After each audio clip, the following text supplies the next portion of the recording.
Hari ini saya sangat bersuka cita ya, karena pagi ini, waktu bangun pagi, Tuhan masih kasih saya nafas kehidupan. Itu adalah satu berkat Tuhan yang perlu terus kita syukurin. Sebelum mendengarkan firman Tuhan dan sebelum kita juga sama-sama bisa merenungkan apa firman Tuhan yang akan kita dengar pada pagi hari ini, saya mengajak kita semua untuk kita satu hati, kita berdoa. Tuhan yang baik, terima kasih. Pada pagi hari ini Tuhan, kami sangat memuji Engkau Tuhan. Mengucap syukur untuk segala yang baik maupun apapun itu Tuhan, yang kami alami dalam hidup kami. Yang kami tahu bahwa Engkau tidak pernah merancangkan yang jahat. Engkau tidak merancangkan kecelakaan. Engkau merancangkan masa depan yang penuh harapan. Kalau tadi pagi kami bisa merenungkan, mengucap syukur untuk begitu banyaknya kebaikan-kebaikan Engkau yang kami rasakan. Hari ini Tuhan, kami mau mensyukur itu Tuhan. Nah, kami datang memuji Engkau, menyembah Engkau. Biar itu semua Tuhan boleh menyenangkan hati-Mu Tuhan. Sebentar juga kami akan mendengar firman-Mu. Berbicaralah Tuhan, berfirmanlah Tuhan. Biarlah Kau juga Tuhan yang mengurapi hamba-Mu yang akan menyampaikan firman-Mu. Sehingga apa yang terucap dari mulut hamba-Mu, biarlah itu Tuhan yang ingin Kau sampaikan pada kami semua di tempat ini. Lembutkan setiap hati kami Tuhan, agar hati kami boleh terbuka, menerima firman-Mu Tuhan. Bisa merenungkan itu dan melakukannya dalam hidup kami. Dan berbuah di dalam kehidupan kami. Terpujilah nama Bapa, dalam nama-Mu Yesus kami berdoa dan mengucap syukur. Amin. Pagi Bapak Ibu Saudara-saudari, semangat ya pagi ini ya. Kita memasuki di minggu kedua di bulan Juni. Gak berasa hanya tinggal 3 hari lagi, 4 hari lagi ya. Buat kita yang ikut ke ADS, ini jadi satu momen ya. Perjalanan kita bertemu dengan brother sister. Tema kita di bulan Juni ini adalah Fan into Flame. Yang diambil dari 2 Timotius 1 ayat 6. For this reason I remind you to fan into flame the gift of God, which is in you through the laying on my hands. Jadi kalau dibilang fan into flame, mengobarkan, kita juga perlu juga remind lagi tahu apa arti kata itu. Waktu saya renungkan ini ya, mengobarkan, kalau menurut kamus bahasa Indonesia itu, mengobarkan itu ada 2 arti. Arti yang sebenarnya dan arti yang bisa dipakai dengan kata mengobarkan. Yaitu membakar hingga menyala-nyala atau menjadikan berkobar. Bisa juga itu untuk spirit ya. Jadi ini waktu dibilang fan into flame atau mengobarkan, ini bukan seperti orang bikin sate, bikin bara api di sate ya. Jadi ada apinya, kita kipasin lagi supaya apinya mati dan baranya tetap merah. Bukan seperti itu ya. Justru ini adalah supaya jadi api dan membakar. Nah ini dulu mungkin ada beberapa pemikiran juga yang fan into flame itu adalah seperti kita manggang. Jadi kalau manggang itu kan jadiin api, kayunya sudah merah, lalu kita kipas-kipasin. Jadi tetap nggak ada apinya. Kalau ada apinya, dagingnya bisa kebakar. Tapi ini bukan. Ini memang dibiarkan supaya apinya nyala. Ya. Jadi dibilang membakar hingga menyala-nyala. Ini adalah satu judul yang saya mau bagikan buat kita ya. Kobarkan api rohmu. Kalau di Timotius katakan, dibilangkan, Paulus memperingatkan Timotius. Ini kondisi 2 Timotius, buku 2 Timotius. Itu ditulis oleh Paulus dalam kondisi dia di penjara. Jadi buku ini ditulis di mendekati akhir hidupnya Paulus. Jadi kurang lebih seperti itu. Jadi waktu dia menulis surat kepada Timotius, ini yang menarik ya. Kenapa dibilang ku peringatkan engkau? Kenapa enggak ku nasihatkan engkau? Kenapa enggak ku semangati engkau? Tapi waktu saya baca nih, ini kayaknya keras banget ini. Sampai dibilang ku peringatkan engkau. Untuk apa? Untuk mengobarkan. Berarti mungkin Paulus mengerti kondisi Timotius pada saat itu. Ya, nanti kita bisa relate kalau ini kita bisa alamin ya. Ada 2 poin buat kita pada hari ini yang saya mau bagikan ya. Kalau 2 hari lalu kemarin ada yang ngasih masukan buat saya katanya. Kalau bisa poinnya singkat aja, nggak usah terlalu banyak kata-kata. Nah ini saya kasih poinnya ini. Silahkan translate sendiri. Apa itu poinnya? Tapi thank you lah. Berpikir keras untuk bisa lihat apa poinnya ini ya. Tapi supaya mempermudah saja, ini adalah 2 poin yang saya mau bagikan. Nggak panjang-panjang supaya kita bisa ingat ya. Jadi supaya nanti kita turun dari lift, nanti kita diskusi di bawah, tadi khotbahnya tentang mengobarkan ya. Wah, jadi tadi kamu masih ingat gak khotbahnya? Kalau panjang-panjang, tadi khotbahnya tentang apa ya? Nah, jangan sampai seperti itu. Tapi kalau ini kita bisa melengket di kepala. 2 poin ini aja. Ini adalah 2 hal yang bisa membuat api itu berkobar atau malah mati. Tangkap ya? Ini adalah ada faktor yang ditambahkan ke dalam itu bisa membuat sesuatu itu, api itu menjadi mati atau berkobar. Jadi ada faktor internal, ada faktor eksternal. Jadi nanti kalau kita diskusi gampang. Tema khotbah ini adalah, poinnya adalah faktor internal dan faktor eksternal. Amin? Gampang ya diingat ya. Jadi kita tinggal praktekkan aja. Tadi Irfan khotbahnya faktor internal. Apa itu ntar aja, pokoknya internal dan eksternal. Jadi itu udah familiar di kepala kita. Di 2 Timotius 1 ayat 9 sampai 11 dikatakan seperti ini. Dialah yang menyelamatkan kita dan memanggil kita dengan panggilan kudus. Bukan berdasarkan perbuatan kita, melainkan berdasarkan maksud dan kasih karunia sendiri. Yang telah dikaruniakan kepada kita dalam Kristus Yesus sebelum permulaan zaman. Jadi rancangan untuk kasih karunia itu sudah ada. Dan yang sekarang dinyatakan oleh kedatangan juru selamat kita, Yesus Kristus, yang oleh Injil telah mematahkan kuasa maut dan mendatangkan hidup yang tidak dapat binasa. Untuk Injil inilah aku telah ditetapkan sebagai pemberita, sebagai rasul, dan sebagai guru. Paulus waktu tuliskan ini adalah satu respon dia untuk menceritakan dia dulu, panggilan dia. Untuk dia menyemangati Timotius. Dan ini kan satu hal yang kontras ya. Di satu sisi dia memperingatkan, dia tahu kondisinya lagi gak gampang Timotius. Tapi di sisi lain dia kasih semangat.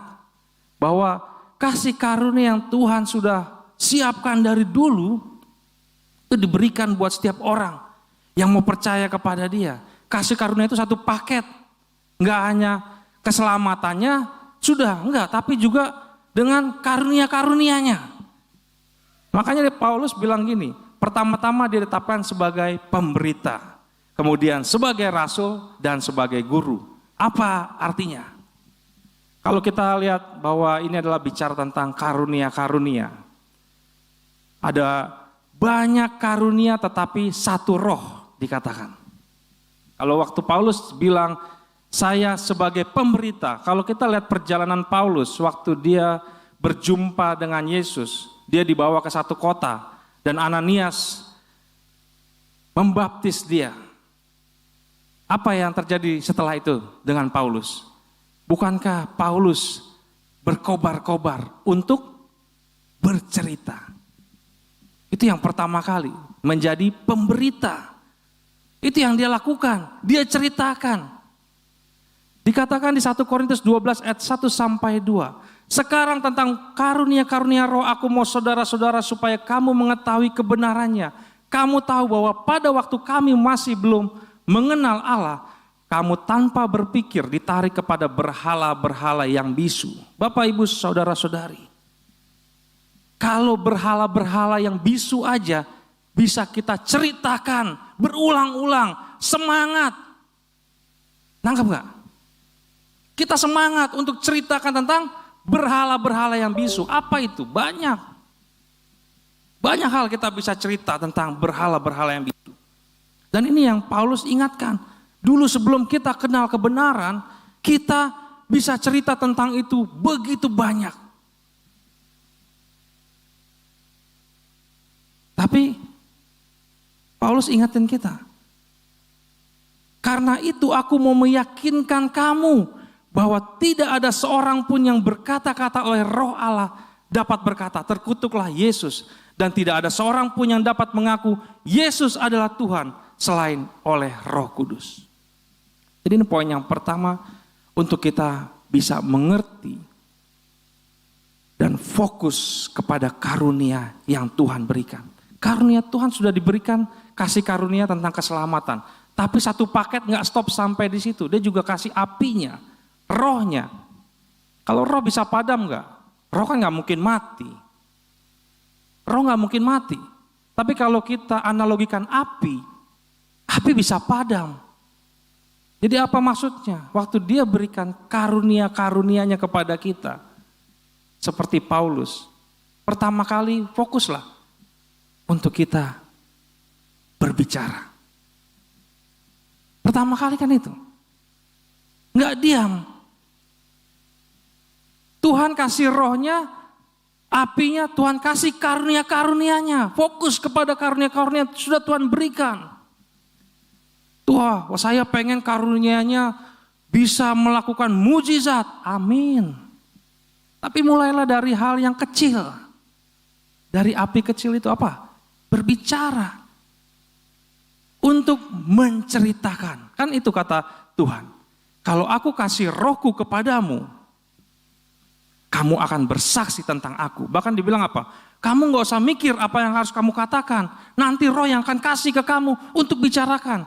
Pernah gak kita ketemu orang, kita mungkin ya, kita bukan seorang yang punya persiapan yang baik, kita belum menyiapkan ayat-ayat, kita juga nggak tahu, kita punya pengalaman berbicara. Tapi waktu kita bicara, Roh Kudus kasih kita sesuatu hal untuk kita cerita aja. Ngalir aja. Dan orang itu bilang gini, thank you ya. Hari ini saya merasa dikuatkan kembali. Ada banyak karunia-karunia. Tapi waktu Paulus katakan, mulailah. Mari kita mulai dengan hal yang kecil. Fokus kepada karunia kita. Dibilang ada rupa-rupa karunia tetapi satu roh. Meskipun ada banyak karunia-karunia kita punya, rohnya cuma satu, tetap satu. Roh yang sama.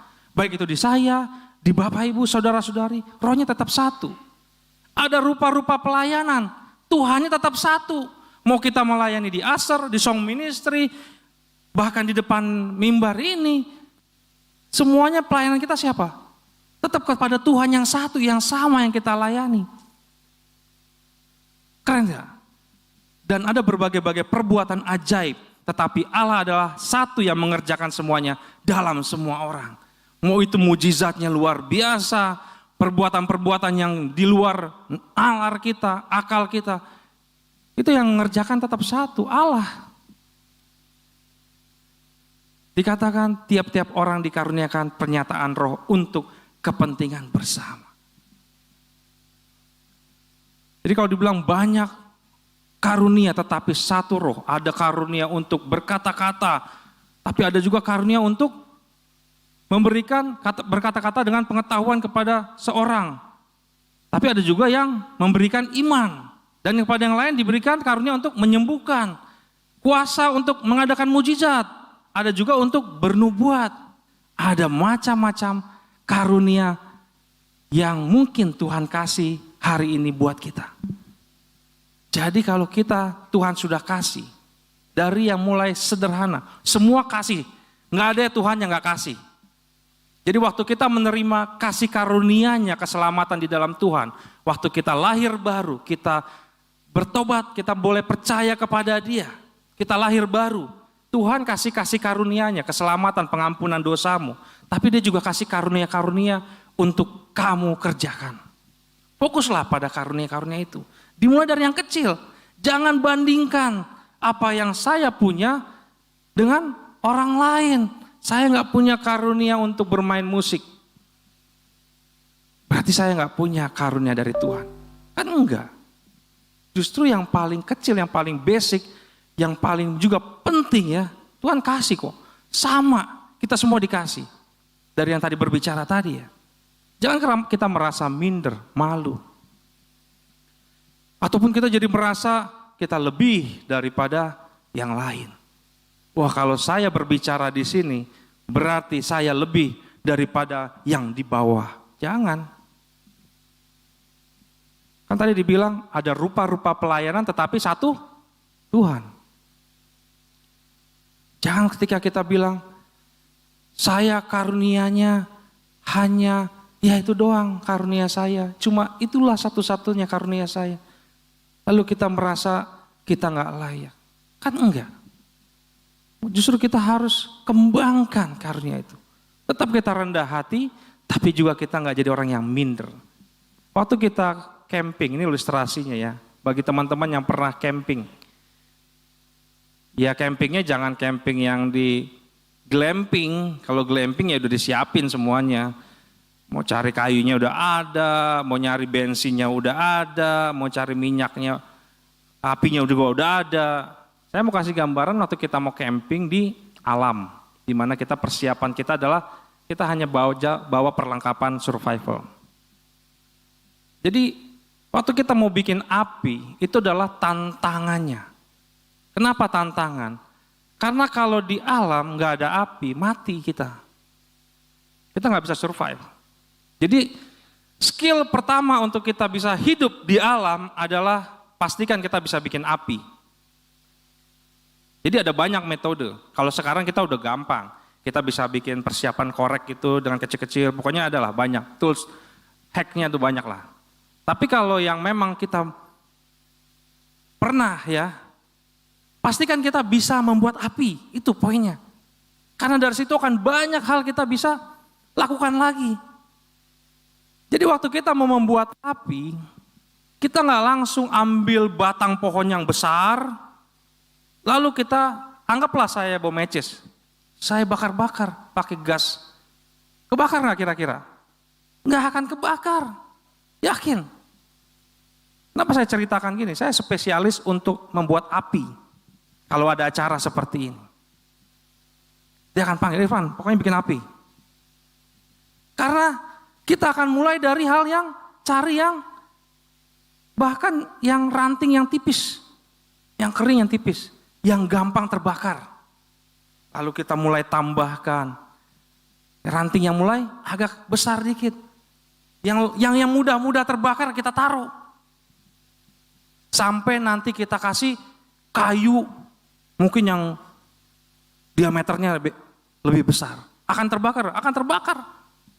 Tapi nanti, dan itu pun ada seninya, seni menaruh kayu namanya. Wah gitu aja bro, ribet banget bakar-bakar pakai belajar seni, ada kuliahnya bro. Seni menaruh kayu di kayu bakar, nggak bisa kamu taruh terlentang begini. Ada tekniknya, bagian mana kayu yang besar itu bisa terbakar, posisinya seperti apa, naruhnya. Itu ada seninya. Jadi ini ilustrasi ya saya mau bagikan buat kita. Kobarkan itu adalah membuat api yang kecil itu menjadi besar. Jangan dipadamkan, dibuat besar. Kalau saya ambil ilustrasinya kebakaran hutan kan terlalu ekstrim ya. Nanti aduh ini jadi tidak cinta lingkungan. Tapi seperti itulah. Apinya ke kiri, ke kanan, dikipas, membakar semua yang ada. Dikobarkan. Apa karunia kita? Coba kita ingat, dari yang kecil. Waktu Paulus bersama dengan Timotius, apa yang Paulus kobarkan kepada Timotius? Bukankah Timotius enggak tiba-tiba langsung diminta Paulus pimpin jemaat? Enggak kan? Pasti dari ada hal yang kecil. Timotius ikut dengan Paulus, melayani Paulus, mengikuti misinya Paulus. Dari hal yang kecil. Melihat bagaimana Paulus memberitakan Injil, mengajar orang. Makin hari makin ditambahkan lagi. Sehingga menjadi berkobar. Tadi gambar yang tadi ya, poin yang pertama, ada kayu, ada api. Jadi kalau apinya tidak ada media lagi untuk dibakar, apinya akan Nggak langsung mati, lama-lama redup, redup. Nggak ada lagi yang mau dibakar. Akhirnya mati. Jadi pastikan waktu kita dibilang, hari ini inilah karunia saya. Jangan puas dengan itu aja lalu kita atau merasa minder, saya karunia hanya ini aja. Bro, kayaknya kamu bagus untuk ini. Boleh nggak kamu melayani di sini? Janganlah, jangan saya. Kamu aja bro, kalau enggak ini aja dia bagus. Kita kobarkan orang lain, tapi waktu orang lain kobarkan kita ngapain? Tolak, jangan saya. Gimana itu? Padahal untuk bisa dikobarkan harus ditambahkan medianya. Dari yang ranting-ranting, yang enggak berguna, serasa, tambahin lagi kayu yang lebih besar, tambahin lagi batang yang lebih besar, tambahin lagi gedebong yang lebih besar, bahkan hutan aja kebakar. Jadi tantangannya apa? Kalau hari ini Bro Roni Chelsea bisa memimpin kita, tambahin lagi nanti dia berkhotbah di sini. Amin. Ayolah. Kan tadi bilang kita mau kobarkan. Jangan sampai medianya habis. Kita bilang hanya itu aja.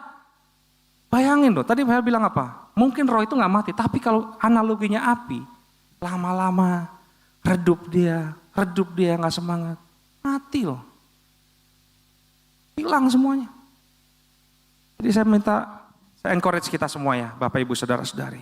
Waktu kita fokus pada karunia yang kita punya, jangan stop sampai di situ. Pak Timotius dikatakan dari mulai iman neneknya, iman ibunya, semangat Timotius, semangat kamu punya iman kepada Yesus. Tapi kan gak stop sampai di situ. Dia suruh mimpin jemaat, bimbing jemaat, dia suruh nasehatin orang-orang yang lebih tua dari dia. Dia beritakan kebenaran dengan usianya waktu itu masih sangat muda. Dia yakinkan orang lain dengan pengalaman dia yang masih sangat terbatas. Bahkan dia juga harus punya kemampuan untuk menegur orang dalam kasih. Bayangin loh. Bisa gak kita ditegur sama anak teens? Bisa gak? Anak teens tegur kita? Harusnya bisa ya kalau memang dia mengatakan kebenaran. Timotius sampai tahap seperti itu. Dia pun mengajarkan. Paulus kobarkan karunia-karunia yang ada dalam diri Timotius. Dan bukankah itu keinginan juga dari Tuhan si pemberi api itu di dalam hidup kita? Jangan biarkan api itu mati. Kobarkan api itu, tambahkan lagi karunia-karunia lain. Karena tadi kalau kita bilang ya, itu roh yang sama. Roh yang diberikan kepada si A, si B, si C, si D. Itu roh yang sama. Jadi kalau hari ini kita bilang, saya bukan di sana. Kita lagi mengkerdilkan pekerjaan roh. Justru roh itu powerful. Api kalau kita mau kobarkan, jangan bilang itu api kecil. Ya bisa kita bikin mati. Tapi api yang kecil itu juga bisa membakar semua. Jadi waktu kita tambahkan ke dalam api yang kecil itu, dari mulai hal yang kita bilang, ini hal yang gak mungkin dilihat orang, bukan apa-apa. Tambahkan. Bakar lagi. Tambahkan lagi. Membakar lagi. Tambahkan lagi. Tambahkan lagi. Terbakar semua. Berkobar, membakar yang lainnya bahkan. Ini poin yang pertama. Jadi gampang ya. Poin pertama sudah selesai. Jadi kalau lihat gambar ini, kobarkan. Ingat gambar ini, faktor internal, faktor eksternal. Cepat saja kita, inilah poin yang kedua yang saya mau bagikan. Firman Tuhan bilang gini sama Timotius. Paulus menulis surat di dalam 2 Timotius di ayat 7-8. Allah memberikan kepada kita bukan roh ketakutan, melainkan roh yang membangkitkan kekuatan, kasih, dan ketertiban. Jadi janganlah malu bersaksi tentang Tuhan kita. Dan janganlah malu karena aku, seorang hukuman karena dia, melainkan ikutlah menderita bagi Injilnya oleh kekuatan Allah. Apa ini faktor eksternalnya? Ini adalah sesuatu hal yang bisa memadamkan dari luar. Kalau tadi karena kita nggak usahakan, kita ya memang biarkan aja tuh api lama-lama udah dikasih ya. Tapi ini ada faktor eksternal yang memang pengen memadamkan api itu. Kalau ini gambarnya air memadamkan api, bisa aja pasir, tanah atau banyak media-media lain yang bisa memadamkan. Kita harus lawan. Apa yang perlu kita lawan? Dibilang, lawanlah ketakutanmu dan rasa malumu. Karena Allah memberikan kita bukan roh ketakutan, tapi yang diberikan roh apa? Kekuatan, kasih, dan ketertiban. Kalau saya melihatnya begini, kekuatan itu untuk saya bertahan. Ini bertahannya. Dihantam, bes. Wah, tetap kuat, maju lagi. Dihantam lagi, bes. Tetap kuat. Untuk saya bertahan. Tuhan kasih kita kekuatan untuk bertahan. Roh yang sama memberikan kita kasih untuk, saya bilangnya untuk menyerang. Lah, kok aneh bro? Kasih untuk menyerang. Bukannya kekuatan untuk menyerang. Tapi buat saya bilang, kasih untuk menyerang. Di mana itu kasih untuk menyerang? Kekuatan untuk bertahan. Kasihnya untuk menyerang. Karena kan Tuhan datang untuk menyelamatkan. Yesus datang untuk menyelamatkan. Bukan untuk membinasakan. Jadi waktu kita menyerang. Saya juga percaya penyerangan yang dimaksud adalah bukan untuk membinasakan musuh itu. Bukan kan? Membinasakan orang lain. Bukan kan? Tapi justru kita mau orang lain diselamatkan. Iya dong. Supaya orang lain diselamatkan. Jadi kita perlu roh kasih untuk memperkuat penyerangan kita. Ditolak. Udah gak usah baik lagi. Ini masih ada yang ini nih. Ditolak sini. Ini emang nih dari udah 2 tahun yang lalu. Pindah lagi sini. Gitu gak? Jadi 2 hari lalu saya masih bicara dengan ada satu teman kita ya, masalah kebebalan. Salah persepsi. Tapi sudah clearkan. Artinya apa? Waktu kita menemukan orang yang bebal, kita gimana? Kita mau memberitakan firman sama kebebalannya, apakah kita tinggalkan? Kalau kita penyerangannya dengan kasih, apa yang akan kita lakukan? Kita akan datang lagi. Mana kabar kamu bro? Kita dicaci maki. Pulang kita. Tuhan, saya udah coba datang. Besok saya datang lagi deh. Saya sapa, bagus kamu sekarang, keren. Dia gak respon kita. Dia melengos aja, cuek aja. Aduh, kita harus datang. Kita sapa dia lagi. Kita terus lakukan lagi. Bahkan apapun yang buruk, kita bisa bilang apa? Tuhan, saya coba mau lakukan ini. Seperti engkau lakukan buat saya. Waktu kita menyerang dengan kasih, bukankah ini akan kita lakukan?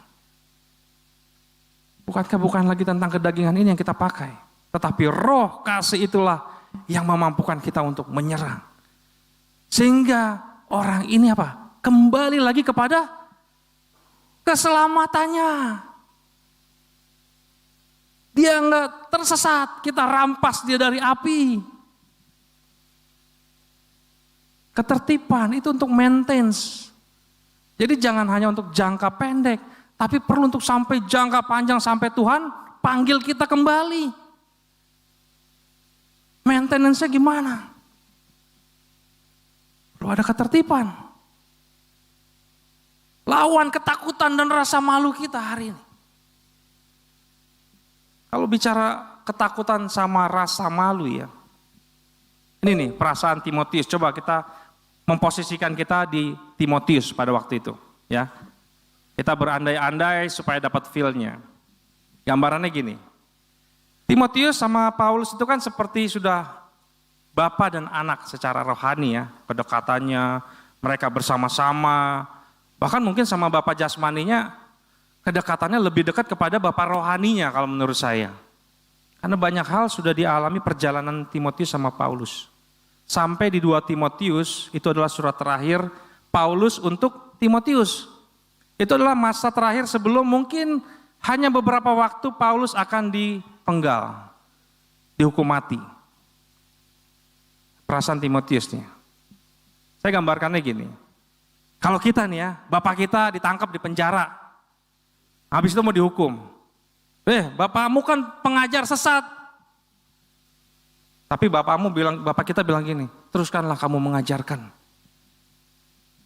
Pada masyarakat waktu itu, apa yang Paulus lakukan itu adalah kesesatan, menjadi olok-olok, menjadi hinaan, menjadi hal yang melanggar aturan. Tapi bapak kita kasih semangat, teruskanlah kamu mengajar, teruskanlah kamu beritakan. Kita pikir gimana? Perasaan kita gimana? Waduh, jangan-jangan nanti saya seperti bapak saya, ditangkap. Waduh, nanti saya akan menerima olok-olok ini dari masyarakat nih. Nanti orang akan menertawakan saya, orang akan membuli saya, orang akan melakukan yang buruk sama saya. Bisa nggak seperti itu? Sehingga kita ngapain? Kita mulai udah gemeteran, kita renung-renungin. Gimana nih? Ini perasaan Timotius. Paulus ngerti perasaan ini. Ini seperti satu ilustrasi perumpamaan seorang hamba yang menerima talenta-talenta yang Tuhan kasih. Ada 2 hamba dikasih talenta, dia lakukan. Tapi ada satu hamba karena rasa takut dia bilang, aku takut dan pergi menyembunyikan talenta Tuhan itu di dalam tanah. Ini terimalah kepunyaan Tuhan. Karena ketakutannya, dia jadi gak produktif. Dia jadi gak lakukan apa-apa. Bayangin, bisa gak itu terjadi sama kita? Karena ketakutan kita yang begitu besar, sehingga kita jadi hanya berdiam diri saja. Kita pikir ya udahlah, roh itu sudah ada kok. Api roh itu udah ada sama saya. Ya kecil juga gak apa-apa, lilin kecil. Kan ada lagunya, lilin kecil. Gak apa-apa, yang penting masih lilin. Bisa menerangi seluruh dunia. Come on brother sister. Tuhan minta kita kobarkan, bakar.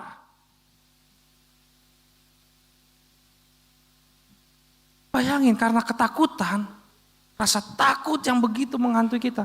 Kita gak lakukan lagi apapun. Kita diam. Harusnya kita produktif, kita gak jadi produktif. Ini ada quotes. Mau dengar quotes? Biar gak terlalu pusing. Biar semangat ya. Dari Franklin D. Roosevelt. Ya, siapa yang kenal dia?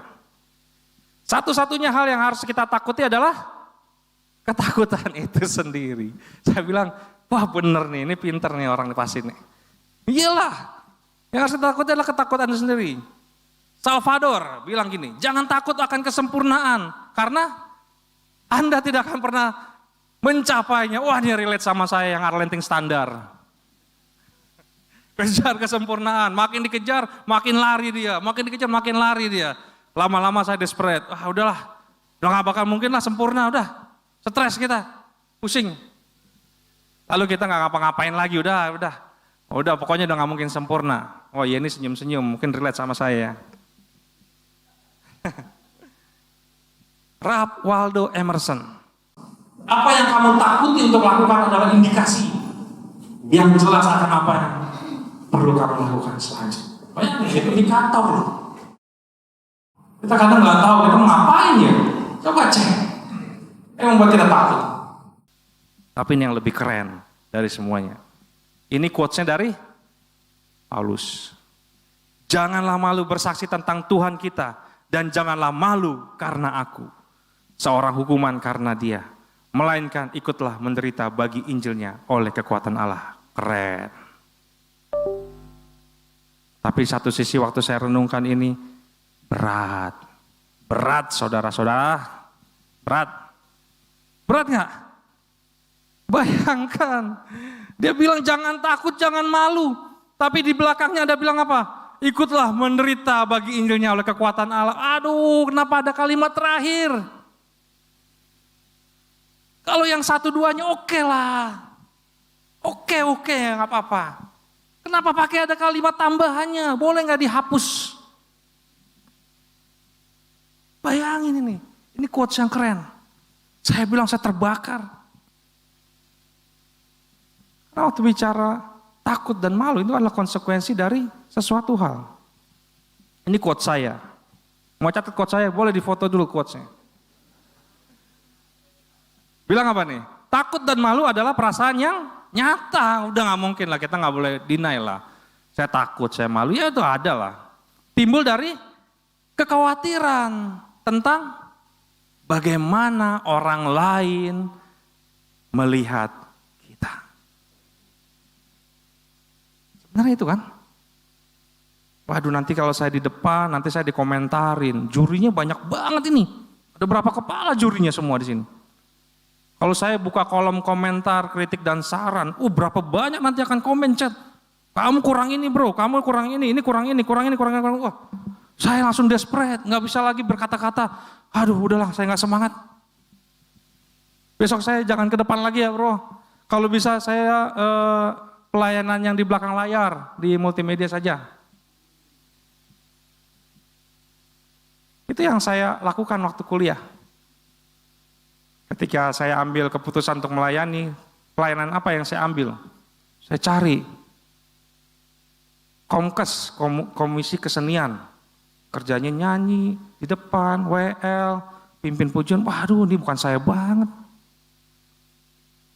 Komisi Kopelku, pelayanan khusus, pergi ke gunung-gunung, melayani untuk penginjilan. Banyak komisi. Tapi ada satu komisi. Namanya Komlit. Apa Komlit? Komisi literatur. Wah, ini cocok sama saya. Baca buku, nyari referensi, nggak perlu ketemu orang. Nanti bikin resume aja. Nah, saya suka gambar, saya bikin komik, saya kasih karikatur, nanti terbit itu. Namanya majalah bulanan mahasiswa dari Komisi Literatur. Sama tanya-tanyain yang ulang tahun. Kamu ulang tahun tanggal berapa? Nanti saya data, saya tulis. Yang ulang tahun hari ini si A, si B, si C. Saya kelihatan nggak? Kagak ada. Ketemu nggak sama orang? Nggak ketemu. Bahkan saya suruh orang lain bagian wawancara. Kalau majalah kan ada wawancaranya juga tuh kalau majalah. Misalnya ada orang mahasiswa yang menginspirasi di wawancara. Bagaimana kamu bisa bertumbuh dalam iman? Emang saya wawancara? Saya nggak mau.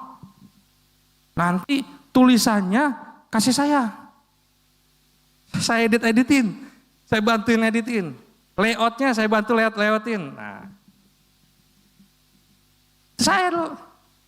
Jadi waktu saya bilang, suruh bicara seperti ini. Wah, mana mau saya. Kamu bayar-bayar pun, kalau gede mau lah. Tapi kalau hari ini kan enggak ya. Jadi kalau saya ingat saya dulu, saya bicara sama orang itu nggak bisa. Nggak mau. Saya ingat waktu saya masih Kristen muda ya, baru dibaptis, pembimbing saya tuh challenge saya apa? Simple. Dia bilang, Van, kamu setiap hari Minggu kamu spend time dengan 10 orang yang berbeda dari minggu yang lalu. Itu challenge saya sama saya. Karena saya so cool banget, saya orangnya begini, so cool. Saya kan observer, saya lihatin. Saya duduk makan di P1 ya kalau nggak salah di Kuningan ya.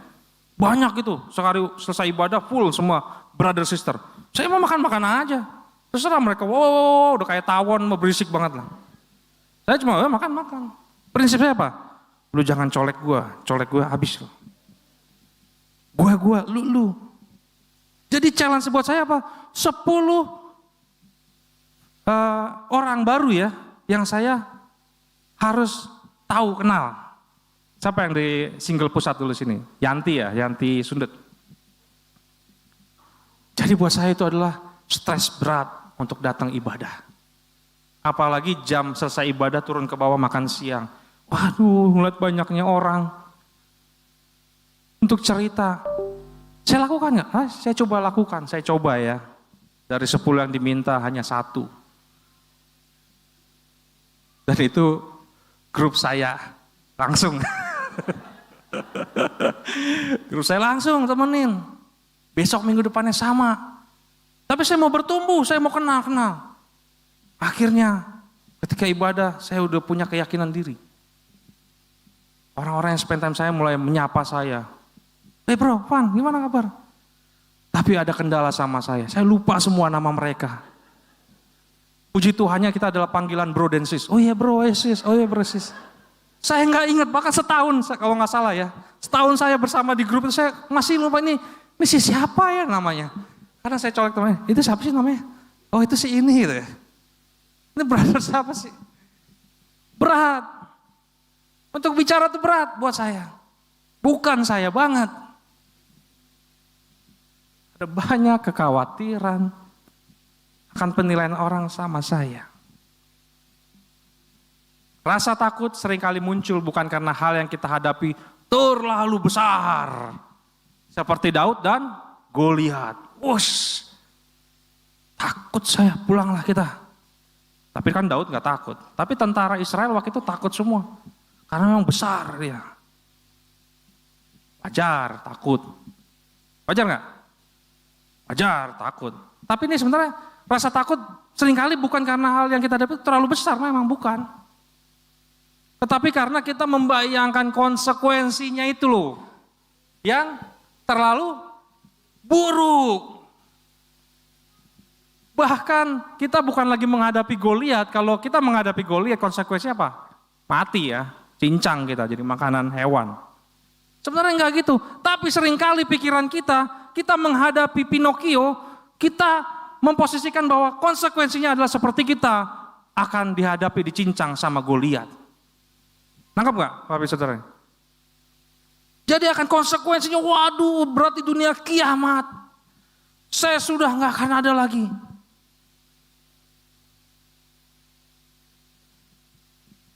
Jadi ini hal yang mungkin juga kita coba kenalin ya.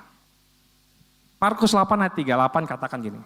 Sebab barang siapa malu karena aku dan karena perkataanku di tengah-tengah angkatan yang tidak setia dan berdosa ini, anak manusia pun akan malu karena orang itu apabila ia datang kelak dalam kemuliaan Bapanya diiringi malaikat-malaikat kudus.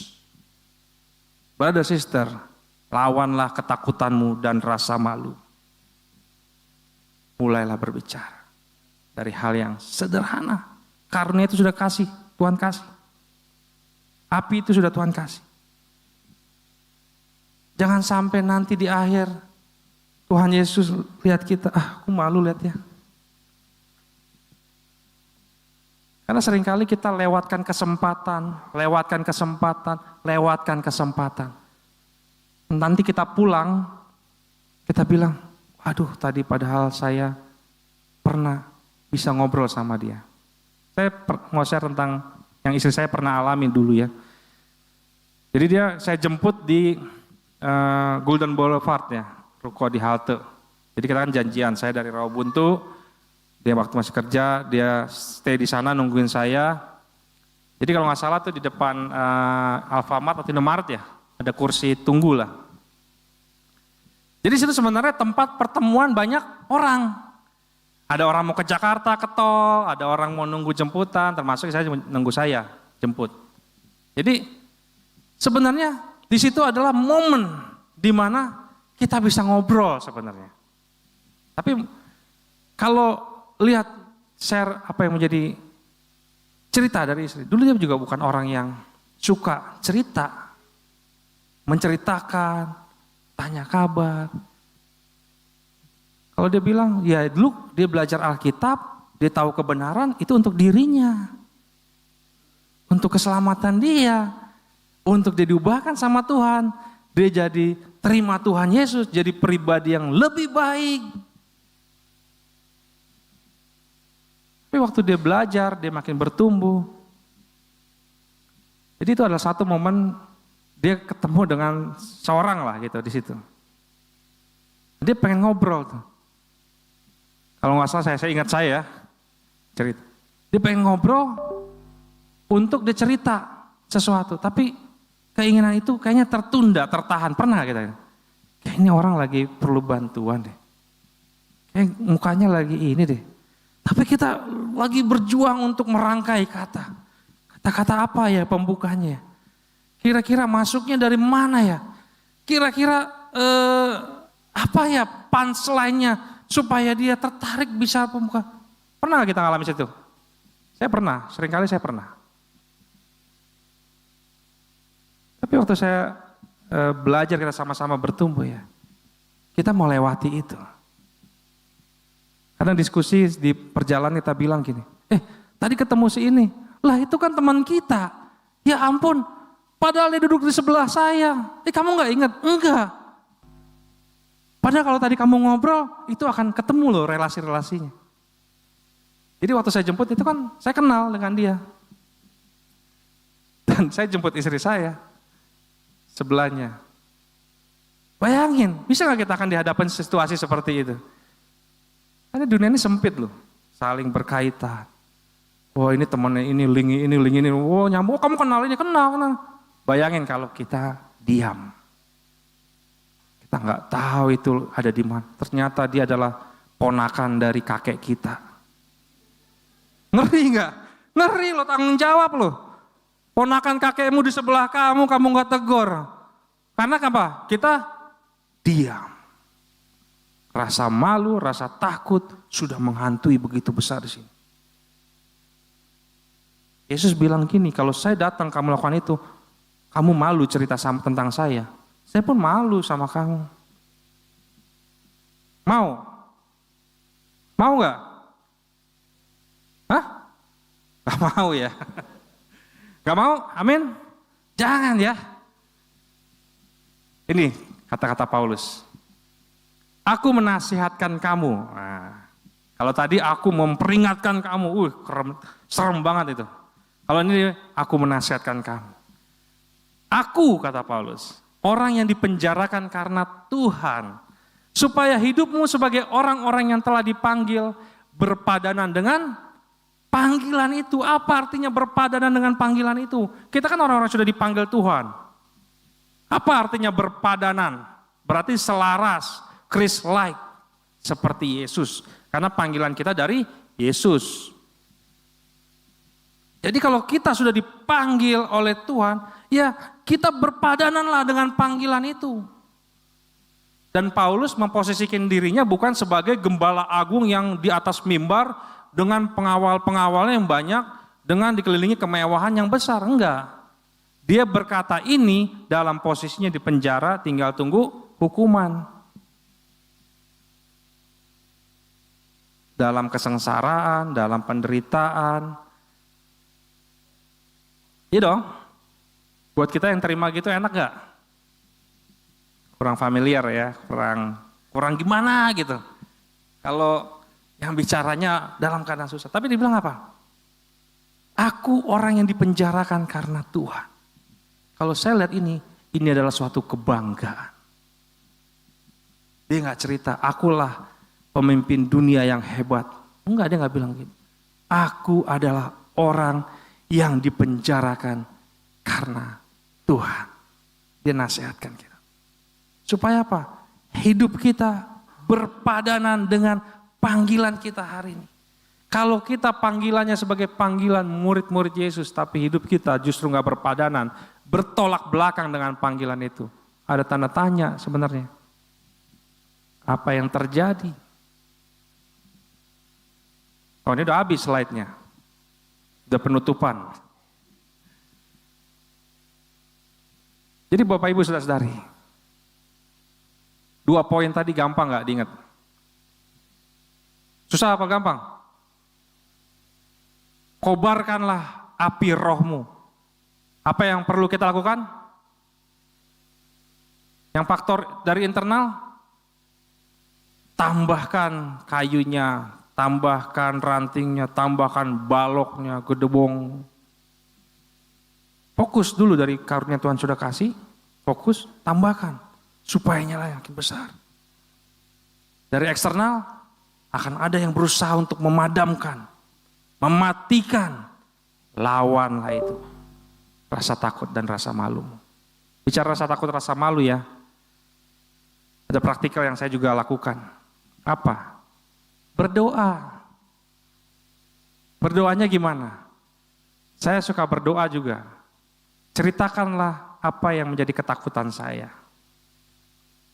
Seringkali kita berdoa ya, tapi berdoanya Tuhan beri aku kekuatan, Tuhan beri aku keberanian. Tapi berdoalah, Tuhan, saya takut nih Tuhan, kalau saya ngomong ini gimana ya? Vulnerable lah. Rendah hatilah untuk cerita apa yang menjadi ketakutanmu dalam doa. Minta boleh, minta boleh. Tapi doakanlah apa yang menjadi kekhawatiranmu yang besar. Sehingga kamu begitu, aduh Tuhan nanti saya dikatain, nanti saya dibully. Kalau saya ngomong ini gimana ya Tuhan? Kan kita boleh dong curhat sama Tuhan. Jangan kita deny perasaan itu. Mintalah, rendah hatilah. Berdoalah, ceritakan dalam doa kita apa yang menjadi ketakutan kita, kekhawatiran kita. Yang membuat kita, waduh nanti saya mau beresin masalah nih, nanti begini, nanti begitu, begini, begitu. Cerita aja. Aduh nanti saya takut reaktif Tuhan. Nanti kalau respon saya meledak-ledak gimana ya Tuhan? Pernah perasaan kita sama Tuhan, dia maha tahu, tapi gak ada salahnya kalau kita doakan. Apalagi yang kita bisa lakukan? Lawan rasa ketakutan, rasa malu. Terlibatlah dalam hal yang kecil yang kita bisa terlibat dalam grup kecil kita. Mungkin kita gak langsung datang ke sini, mimpin ibadah hari ini. Coba kita melibatkan diri kita untuk bisa sit in, dengerin aja. Nanti kan ditanya, kamu gimana? Tadi boleh gak respon pelajaran kita hari ini? Jangan gelagapan. Gimana ya? Tadi kamu ngomong apa ya bro ya? Tolong diulangi lagi. Jangan gelagapan. Cerita aja. Oh iya. Itu hal-hal sederhana sebenarnya yang kita bisa praktekkan. Libatkan diri kita dalam grup. Grup kita sebagai PDG kan enak kan? Ada rasa aman kan? Grup kita. Cerita. Mulai kan kita speak up kan? Mulai bicara kan? Ngobrol. Tuhan itu ternyata baik loh. Tadi saya punya pengalaman, saya begini-begini. Itu hal yang simpel. Udah dari situ kita tingkatin lagi. Kita mulai coba mau terbeban, doakan pergumulan orang lain. Doain, baru doain doang. Belum sampai main lumpur sama situ. Baru doain aja. Terlibat. Ada apa sih? Tadi kamu ngobrolin apa? Oh ini ada punya masalah. Boleh gak saya ikut berdoa? Boleh. Kenapa gak boleh berdoa, mendoakan pergumulan orang lain? Karena di sana waktu kita mendoakan, waktu kita berdoa minta sama Tuhan untuk orang lain, kita dikuatkan gak? Kita dikuatkan. Itu hal yang kita bisa lakukan. Dan kita juga bisa ingat bahwa kita gak sendirian. Ada orang-orang lain, brother sister, yang sama seperti kita, sedang berjuang untuk ini. Supaya api rohnya gak mati.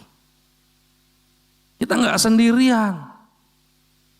Nanti 3 hari lagi ya, di Bali ya. Kita akan ketemu dengan orang-orang tidak hanya dari Nusantara, dari mancanegara. Kalau ada waktu kita ngobrol dengan mereka, kita tanya, gimana kamu hidup sebagai murid di negara kamu? Keren gak? Pakai Google Translate. Gak apa-apa. Emang bahasa jadi batasan? Enggak. Justru itu di situ kita bisa saling menguatkan. Keren loh. Wih saya gak sendirian. Saya kirain saya doang yang cupu. Enggak ya. Oh ternyata kamu pun di negara maju pun punya struggle pergumulan ya. Bayangin loh. Kita gak sendirian. Kita makin dikobarkan. Semangat lagi. Amin. Ini kita tadi ada pesan sponsor dari Pasat. Mengenai memperingati hari Pentakosta. Ya kita saling memperingati. Apa yang kita peringati ya itu tadi. Bahwa Tuhan sudah kasih api rohnya dalam hidup kita. Jangan sia-siakan. Biarlah rohmu menyala-nyala. Dan layanilah Tuhan. Amin. Itu saja. Mari kita berdoa. Bapak, terima kasih. Saya bersyukur Tuhan kalau pada pagi hari ini Tuhan, Engkau boleh berfirman bagi kami di tempat ini. Tuhan, biarlah api yang telah Kau taruhkan di dalam diri kami, Roh-Mu yang sudah Kau berikan, yang Kau ingini dengan cemburu, tidak kami sia-siakan sehingga menjadi padam. Tuhan, biarlah apa yang kami boleh belajar hari ini, kami mau terus kobarkan itu Tuhan. Sehingga menyala, membakar Tuhan. Bantu kami untuk kami bisa lakukan ini di dalam kehidupan kami. Ajari kami, pegang tangan kami dan jangan lepaskan. Tuntun kami. Tuhan, hibur juga kami dalam setiap pergumulan yang kami hadapi. Terima kasih Bapa, dalam nama-Mu Yesus kami berdoa dan mengucap syukur. Amin.